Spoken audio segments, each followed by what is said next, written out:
राज्य शासनाच्या व केंद्र शासनाच्या सर्व योजनेचे पैसे हे DBT प्रणालीमार्फत बँक खात्यामध्ये पात्र व्यक्तीसाठी येत असतात.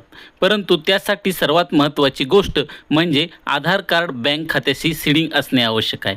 त्यासाठी तुम्हाला www.npci.org.in या वेबसाईटवर जाऊन तुम्ही कन्झ्युमर या पर्यायाला क्लिक केलं तर तिथे तुम्हाला आधार सीडिंग हा पर्याय दिसेल. त्यावर क्लिक केल्यावर तुम्हाला विचारलेल्या सगळ्या गोष्टी तुम्ही फिलअप केल्या तर तुमच्या आधार अटॅच मोबाईल नंबरवर OTP येईल. तो तुम्ही OTP टाकल्यावर तुमची आधार सीडिंग प्रोसेस चालू होईल. काही क्षणातच तुमचं आधार सीडिंग सक्सेस म्हणून असा मेसेज तुम्हाला दिसेल.